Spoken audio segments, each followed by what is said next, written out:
Bem, Agora sim, vamos pastor, então chove. começar. Nosso público dia de sábado já é um público menor, diminuto, Só duplicado devido o ao seu som, dia de porque o som sábado mesmo, o pessoal ficou um pouco mais, transmitindo descansa um no pouquinho YouTube mais. está saindo Mas hoje eu quero falar a então, vocês consigo entender o que está especificamente sendo falado. sobre vencendo em juízo. Nós estamos falando sobre vitória todos os dias. Todo santo dia a gente fala sobre vitória, né? Estamos falando sobre vitória com Jesus Cristo, vitórias pessoais, vitórias acerca da vida de Jesus, Mas agora tá mais vitória baixo, também menos, pastor, acerca estava de bem Cristo, alto como é que eu no faço para vídeo. vencer com Cristo. E hoje estarei falando a vocês sobre vencer no juízo investigativo. Esse é um tema muito solene. As pessoas têm uma ideia de juízo investigativo como vai ser o juízo de Deus, vai ser um dia de festa para o crente e tudo mais. O Deus vai pegar o seu manto de justiça, sua roupa de justiça e colocar em cima da nossa roupa. Não, ele primeiro tira a roupa ruim que nós temos, há um perdão dos pecados, e depois é colocado sobre nós um manto de justiça de Deus. Bem, a autora do nosso guia, todos os dias estamos estudando esse livro aqui, certo? E a autora o autor começa a descrever da seguinte forma: eu quero que você imagine que uma escola tenha apenas dois resultados, um aprovado e outro reprovado. Lembre-se que esse é um paralelo também do juízo. Um vai ser salvo e o outro vai ser perdido, né? O aprovado e o reprovado.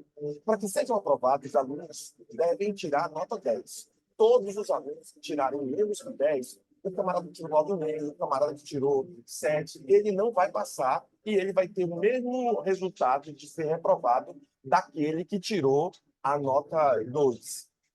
Então, não tem ali meio salvo. Ou o camarada está salvo, ou ele está perdido. Ele está reprovado, ou ele está aprovado. Já que nós, seres humanos, estamos na maioria, ou melhor dizendo, todos os seres humanos estão na condição de reprovados, porque a salvação não dá para nós termos por nós mesmos. Então, Jesus imputa em nós e comunica a nós a salvação dele. Ou seja, Jesus Cristo tirou 10, ele foi salvo. E ele coloca sobre nós a salvação. E diz assim: olha, ele está sendo salvo por causa da minha matéria. Ou seja, a autora declara que ninguém jamais alcançou 10 na escala de perfeição, a nota exigida para a salvação. Esse ensino bíblico que ela declara aqui é um ensino que mostra um juízo, e ele nos ensina que Jesus Cristo, em virtude de sua vida perfeita e sem pecado, e de sua morte em nosso favor, ele está oferecendo para nós a qualificação perfeita. Ele oferece para nós essa qualificação. Ele não só comunica a salvação dos seres humanos, mas ele coloca sobre nós. Nós temos esse jargão bíblico, ele imputa sobre nós a sua salvação. Não importa quem seja ou o que tenhamos feito, diz o autor, por causa do que Jesus fez por nós na cruz, nós não precisamos temer esse chamado juízo investigativo. Sabe, irmãos, esse negócio do juízo, eu até fiz uma inscrição aqui na minha lição e eu coloquei a seguinte forma: bem, esse tema de juízo é para nós nos prepararmos para esse evento mais significativo da história humana. E eu quero que você se prepare para esse evento do juízo do Senhor, o juízo final que virá sobre a terra. É cruel, querido irmão, e eu escrevi aqui, entender o impacto. É crucial você entender o impacto do que vai acontecer na Terra. Não só um impacto transcendental, e você precisa tomar algumas medidas para você ser salvo. Você tem que aceitar Jesus Cristo e o sacrifício que ele fez na cruz. Mais do que isso, é para você também estar pronto em enfrentar esse exame e as ações que que irão acontecer em sua vida. Então perceba, irmão, juízo investigativo. Eu sei que algumas pessoas estão me mandando mensagens aqui no celular, eu não consigo ver agora, porque a minha cabeça está tá focada aqui. Mas tem um monte de gente aqui me mandando mensagem. Esse pessoal do YouTube está falando que não entrou lá ainda. Então, perceba, irmão, que nós teremos um juízo. E esse juízo, ele acontece em fases.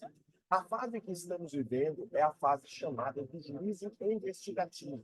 Ou seja, no ano de 1844, Jesus Cristo entrou no santuário celestial e agora ele está como um juiz investigando aqueles que serão salvos. Veja, mas a autora, antes de falar de 1844, o autor começa a declarar que nós estamos perante o juiz. Veja o que ele diz. Com sua própria força, o ser humano não pode enfrentar as acusações do inimigo. Ele está perante Deus com as vestes manchadas de pecado, confessando sua culpa.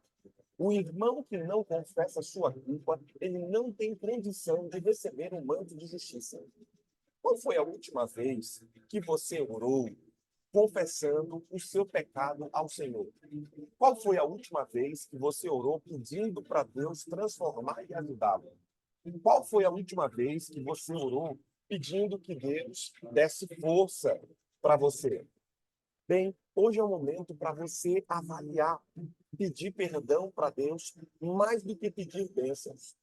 A autora continua dizendo o seguinte: mas Jesus, o nosso advogado, apresenta uma eficaz alegação em favor de todo aquele que, pelo arrependimento e pela fé, confiou o coração a ele.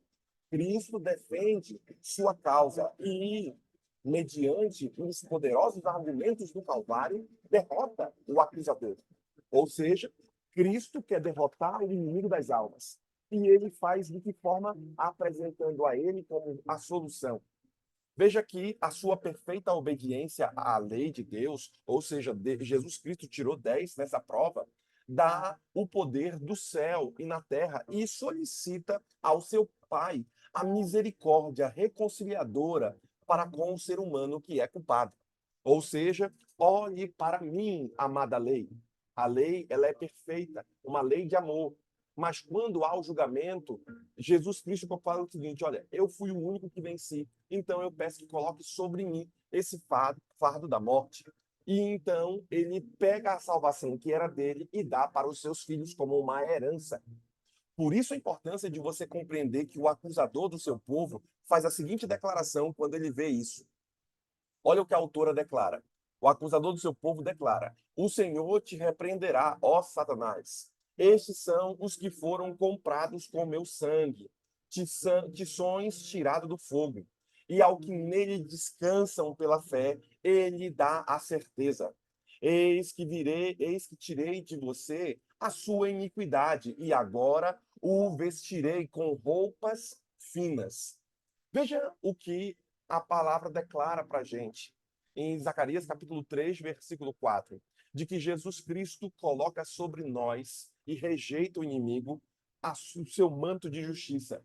Então, quando olharem para nós, não verão a nós mesmos, mas verão a Jesus Cristo.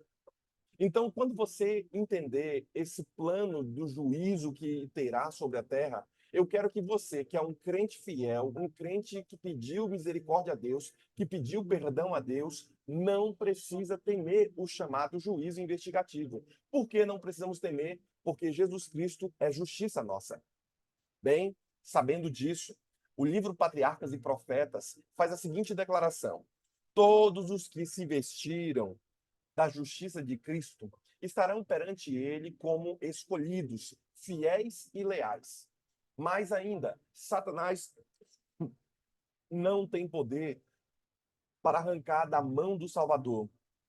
Cristo não permitirá que fique sob o poder do inimigo a pessoa que, com penitência, fé, clama por sua proteção. Ou seja,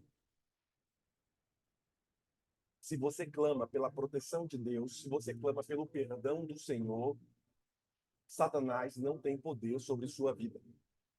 Esse é o momento que o juízo investigativo está acontecendo. O juízo do Senhor já começa.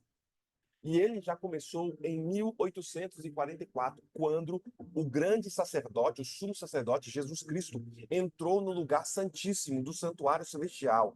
Para fazer o quê? Para iniciar a obra desse chamado juízo investigativo, o juízo final sobre essa terra. Por isso, todos os que verdadeiramente se tenham arrependido do pecado e que pela fé haja reclamar do sangue de Cristo como seu sacrifício expiatório, tiveram o perdão acrescentado ao seu nome nos livros do céu, tornando-se eles participantes da justiça de Cristo. Então, você, para ter a salvação, tem que clamar pelo sangue de Jesus. Você tem orado pelo sangue de Jesus sobre sua vida? Você tem clamado a presença do Senhor sobre você, sobre sua vida? Você tem pedido a Deus que esse sangue cubra você com justiça? Sabe? Porque Jesus Cristo comunica a você a salvação. Jesus Cristo dá a você salvação e agora ele efetivamente coloca em você o manto de justiça. Então, quando você for orar por seu filho, quando você for orar por sua família, você ore pela misericórdia do céu. Você peça para Deus, Senhor, tenha misericórdia, porque sabemos que o dia do juízo é iminente. Alguns veem essa questão do juízo como um dia de festa, mas o dia de juízo vai ser um dia muito sério. Falar sobre juízo não é falar sobre a alegria no sentido de festa, mas falar que você vai ter que aguardar o seu julgamento. Para os que estão em Cristo, para os que morreram em Cristo, vitória terão. Mas para os que não morreram em Cristo, como será? Bem, hoje é o momento de você clamar a Deus por essa presença do Espírito Santo sobre sua vida, por essa presença do perdão de Deus por sua vida. Como é que eu faço, pastor, para viver diante desse juízo? Já que eu e você sabemos que haverá um juízo nessa terra, como é que eu faço para viver diante desse juízo? Bem, nós estamos no chamado juízo investigativo. É a obra para o momento que examina ali solenemente o nosso coração. Eu não quero que você, nesse chamado juízo investigativo, fique olhando a vida dos outros, mas eu quero que você investigue também como está seu coração, assim como o sumo sacerdote está fazendo a análise da vida humana, para que quando ele chegar no grande dia e disser, gente, já terminei, basta, voltarei à terra, ele termina a sua obra de juízo investigativo, então a volta de Cristo acontece. Enquanto temos esse tempo de graça, há uma coisa a você fazer agora: pedir perdão por seus pecados, começar a investigar a sua vida, parar de olhar a vida do outro e começar a olhar e investigar seu coração, de acordo com a autora diz. Sobre cada um de nós recai o dever de considerar, vigiar e orar. Recai esse dever sobre nós, de nós começarmos a vigiar e orar. Você não é ordenado pelo Senhor a examinar o coração do seu próximo, diz ela. Que sua capacidade de investigação seja posta em ação para descobrir que mal está espreitando o seu próprio coração, que defeitos há em seu caráter, que trabalho precisa ser feito na sua própria casa. Sabe quando Cristo diz que a pregação do evangelho começa na tribo, língua e nação? Ele está fazendo uma análise clara de que você precisa começar analisando a sua tribo, a sua casa, o seu coração, a sua própria vida, para que você não fique sendo juiz da vida do outro, mas que você seja uma pessoa que comece a entender como está o seu caráter, como está a sua vida, como está a sua fé. Nesse processo do juízo investigativo, eu julgo que você também tem que fazer a sua parte. Qual parte, pastor, eu tenho que fazer nesse juízo? Investigar, pedir perdão, clamar por Cristo para que haja santidade sobre sua vida, clamar por Cristo para que você vença no grande juízo e que haja uma sentença favorável para você, porque você é um irmão fiel, você é um irmão que busca a presença, você é um irmão que ajuda na obra de Cristo. Que você clame por essa misericórdia, que você aceite esse presente dado pelo céu. Porque eu julgo que a parte humana da salvação é a parte da aceitação. Pois lembre-se que a salvação é unicamente pela graça de Cristo, mas você precisa aceitá-la. Jesus não irá forçar você. Sabendo disso, é preciso clamar para que os nossos filhos aceitem todos os dias a salvação que Cristo dá. É preciso clamar para que os nossos parentes aceitem essa salvação que Cristo dá, pois a salvação é de graça para nós, mas ela não foi de graça para ele. Eu ainda vou mais além. Você precisa fazer ações missionárias para essas 5 pessoas que você pediu oração aqui. Que você ligue para essa pessoa, que você declare bênção sobre ela, que você faça alguma ação de bondade que ajude a essas 5 pessoas, sabe? Em 1844, quando Cristo entra no chamado santuário, ali o santuário celestial, ele entra nesse lugar para iniciar essa obra de investigação, ou melhor dizendo, o juízo investigativo. Os casos dos justos mortos estão passando em revista diante de Deus. Quando essa obra se completar, o juízo deve ser pronunciado sobre todos os vivos. Quão precioso e importante são esses momentos celestes, diz a profetisa. Cada um de nós tem um caso pendente no juízo celestial. Qual é o estado desse terrível momento que você está vivendo, que a gente vive? Qual é o estado do seu coração? Como está a sua vida diante do Senhor? Sabe, eu termino aqui falando a vocês umas 2 últimas coisas. A primeira delas, o autor faz uma aplicação aqui que eu acho que vale a pena você avaliar como está a sua vida. Por exemplo, ele diz: que orgulho prevalece na igreja, que hipocrisia, que engano, que amor ao vestuário, amor à frivolidade, ao divertimento, que o desejo de supremacia, todos esses pecados têm obscurecido a mente, de modo que as coisas eternas não têm sido discernidas, diz a autora. Não pesquisaremos as Escrituras para saber onde nos encontramos na história deste mundo? Ela faz uma pergunta. Será que não devemos pesquisar para saber como nós estamos? Eu faço votos que você, por exemplo, leia o capítulo 28 do Grande Conflito. Nesse capítulo 28 do Grande Conflito, vem falando especificamente sobre o juízo final, o juízo investigativo. Será que nós não precisamos saber como nós estamos e aonde nós estamos nesse processo? Sabe, muitas pessoas aqui no Brasil, hoje em dia, estão clamando para poder verem os laudos ali das suas acusações. E às vezes o juiz não dá para a pessoa o laudo da acusação. Então a pessoa não sabe como se defender porque ela não sabe nem ao menos sobre o que está sendo acusado. Deus está mostrando para você aqui, ele está investigando todos os laudos. E você também pode investigar a sua vida. Será que você não está vivendo uma vida cristã falsa? Será que você não está vivendo uma vida, como é que a autora descreve, frívola? Será que você não tem no seu coração desejo de supremacia, querendo sempre estar certo? Será que os seus divertimentos, aquilo que você está se divertindo, aquilo que você está assistindo, aquilo que você está brincando, será que não são coisas não santificadas que estão afastando você de Deus? Essas coisas você precisa analisar. Será que a sua roupa condiz com o caráter? Lembre-se, quando fala sobre essa questão do manto de Cristo ser colocado sobre nós, retirando o nosso manto sujo e podre, fala sobre caráter. Toda vez que a Bíblia fala sobre manto, não é a roupa em si, mas é o caráter. A roupa, ela só mostra o que está dentro. Então, quando você vê, por exemplo, uma pessoa que não tem uma roupa boa, no sentido de saber se vestir bem, é porque também a sua mente não está boa. O caráter é demonstrado por nossas ações. O caráter é demonstrado por nossas coisas externas, aquilo que nós fazemos. E por isso que ela inclui isso na literatura aqui. Ela continua nos dizendo: não nos tornaremos esclarecidos quanto à obra que está sendo efetuada por nós nesse tempo? Será que a gente não vai ficar sabendo o que está acontecendo nesse laudo aí sobre nossa vida? E a atitude que nós, como pecadores, devemos ter enquanto essa obra de expiação está em andamento? Qual é a atitude que nós devemos ter quando o julgamento investigativo está acontecendo? O que você tem que fazer hoje aqui? Se tivermos consideração pela nossa salvação, ela diz, precisamos mudar definitivamente nossa vida. Precisamos ser crentes verdadeiros.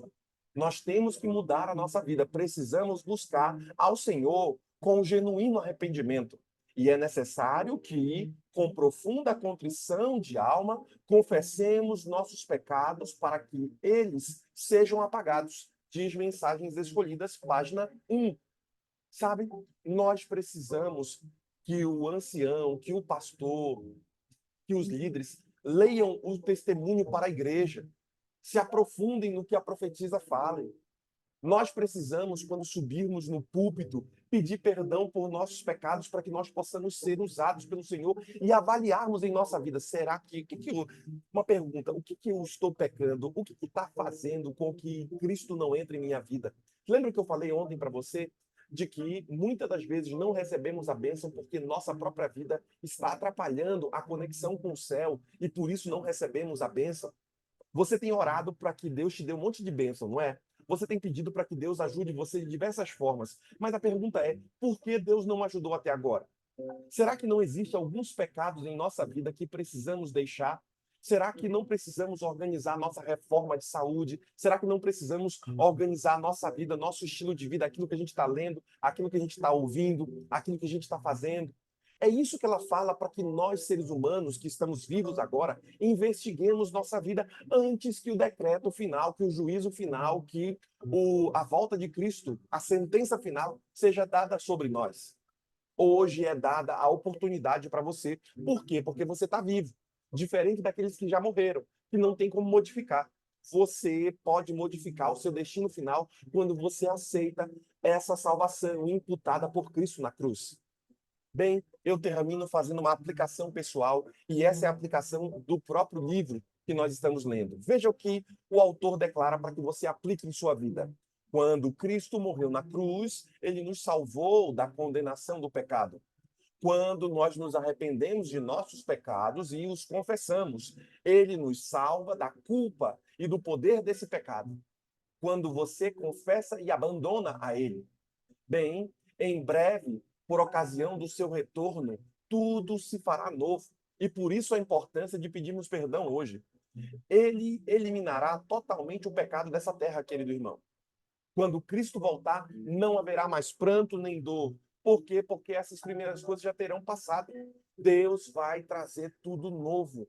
E ele vai eliminar o pecado dessa terra. Por isso você tem que jogar na conta de Cristo o seu pecado, pedindo perdão a ele para que esse pecado seja jogado no fogo e enxofre e você não seja jogado lá. Que você esteja do lado de Cristo.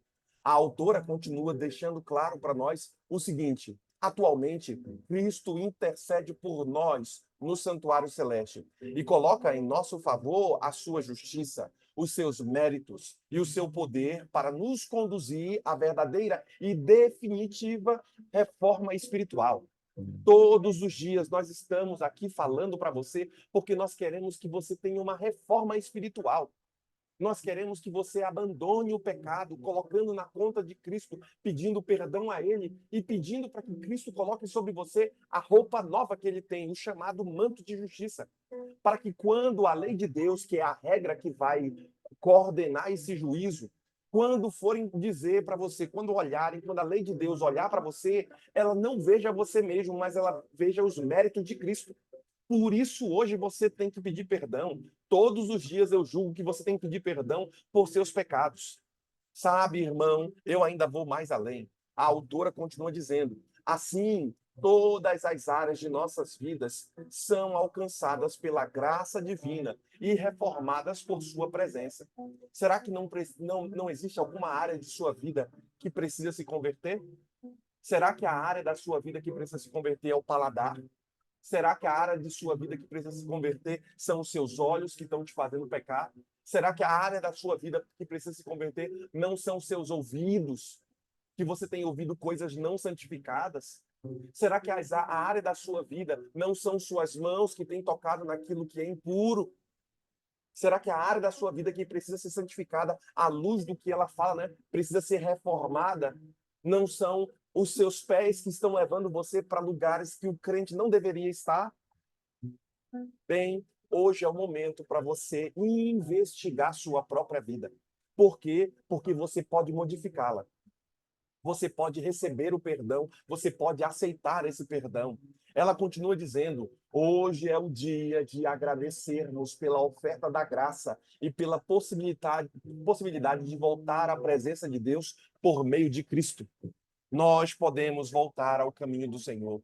Você pode reconduzir os seus parentes, os seus filhos no caminho do Senhor. Que tal hoje você orar para que Deus transforme? Todos os dias eu tenho falado para vocês como fazer orações efetivas aqui. Eu tenho dito a você como é que você faz para que as orações sejam efetivas. E a autora, ela traz para a gente uma linha clara de como fazer. Primeira coisa, quando você for orar, tem que orar como um agradecimento e com louvor. Agradecendo a Deus por essa graça que Ele nos dá. Lembre-se que a palavra diz que a cada manhã as misericórdias do Senhor se renovam sobre nós. Tem que ter um sentimento de louvor a Deus, porque Ele fez esse sacrifício de morrer na cruz por nós. E por isso nós queremos pegar o nosso roupão da fé, né? Não tem o programa, né? Pegar o nosso manto de justiça dado por Cristo e vestir esse manto sobre nós. Só que para isso tem que fazer o quê, pastor? Tem que confessar os nossos pecados. Se não houver confissão, meu irmão, não tem salvação para ti. Tem que confessar. Por isso você precisa esquadrinhar seu coração e começar a olhar áreas da sua vida que precisam ser santificadas. Será que tem coisas no trabalho que precisam ser confessadas que você tem feito de errado? Será que você precisa corrigir? Tira de mim até os pequenos resquícios de amor e conformidade com as coisas desse mundo, a fim de que o teu caráter reine soberano sobre nós. Necessitamos do teu perdão, diz a autora. Para quê? Para podermos ter a salvação. Também eu falo para vocês que quando vocês orarem, vocês têm que orar com a palavra. Tem que orar crendo na promessa de Cristo.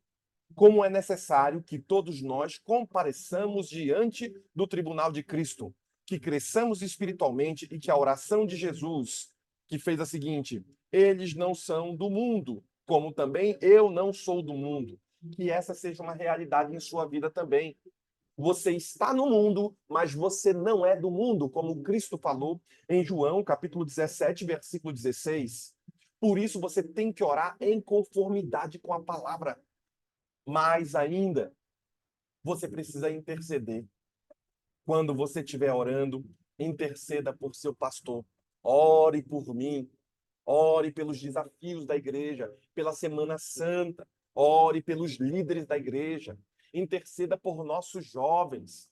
Interceda pelas coisas que estão acontecendo no mundo. Você viu ontem que eu orei intercedendo pelo quê? Pelos governantes dessa terra, governantes aqui de nosso país, para que eles tenham sabedoria. Eu quero que você ore, que você interceda também pelas instituições adventistas, quer sejam as nossas escolas adventistas, interceder pela casa publicadora, para que Deus abençoe aquele local e que aquele local leve muita salvação a outros. Que você ore também pelas pessoas que estão ali naquelas instituições, quer seja a Superbom, que é uma empresa de alimentos da igreja, e interceda, seja você um condutor de bênção, seja você um irmão que recebe a bênção do Senhor, e aonde você toca, você deixa a bênção também na vida dos outros. Você leva a salvação para os outros. Esses devem ser motivos de oração para ti. E por isso, eu quero que você, quando orar, não fique só colocando os seus pedidos, mas também coloque. Coloque, por isso que nós estamos pedindo para vocês colocarem os pedidos de oração de vocês aqui no nosso grupo. Por quê? Porque nós também queremos que você interceda por você, para que haja salvação, para que Deus abra caminhos também na sua vida, para que Deus transforme aquilo que está amarrado, para que Deus desate as coisas mais que o inimigo tem atado e prendido a vida de muitas pessoas. Você também tem que interceder por você. E por isso você precisa colocar seus pedidos pessoais na oração. A irmã Márcia Jodita hoje vai orar. Márcia, você está por aí? E a serva do Senhor estará orando. Enquanto a irmã estiver orando, eu quero que você se una também em oração conosco. Que você confesse os seus pecados e creia e ore em acordo com a palavra, intercedendo pelos outros e colocando os seus pedidos pessoais, assim como a irmã Luciana escreveu aqui. Que Deus abençoe você e que você se una em oração conosco. Vamos orar. Senhor querido, Pai de amor e bondade, nosso coração se alegra porque estamos aqui no terceiro dia da jornada espiritual. É um momento muito especial, um momento que o Senhor nos convida a reavaliar a nossa vida, a refletir naquilo que estamos fazendo, em como estamos vivendo. Por isso, nosso coração se alegra e agradecemos a Ti. Neste momento, ó Pai, a nossa oração é que o Senhor nos ajude a enxergar a nossa real condição. Pastor Anderson falou aqui sobre a misericórdia, sobre a necessidade de confessarmos os nossos pecados, sobre a necessidade de estarmos cada dia vivendo mais de acordo com aquilo que o Senhor planejou para nós. Nos ajude, ó Pai, se tivermos algum pecado que precisa ser confessado, que o Senhor nos faça perceber, que o Senhor nos faça sentir a necessidade de mudar de vida, aquelas práticas, por mínimas que sejam, que atrapalham a nossa vida espiritual, que todas elas nós possamos confessar a Ti e pedir uma mudança de vida, uma reforma de vida. Nós queremos, ó Pai, estar no céu, nós queremos herdar a salvação, mas nós sabemos que para isso precisamos reformar a nossa vida, precisamos estar em conexão contigo e com a Sua palavra. Nos abençoe no dia de sábado, nos dê as suas bênçãos, nos faça apreciar o culto, a programação de hoje, nos faça refletir, ó Pai, e nos faça ser melhores pessoas do que fomos até agora. Esteja com os pedidos que foram feitos aqui também, de maneira especial com o Jardel, que ele possa ter a sua saúde restabelecida. E abençoe a família de cada um de nós. Dá-nos um dia de paz na tua companhia. Tudo te pedimos, com perdão dos nossos pecados, em nome de Jesus, que é o nosso Salvador. Amém. Amém, Senhor. Amém. Deus seja louvado, viu? Que a graça de Cristo esteja sobre vocês também aí, meus amados.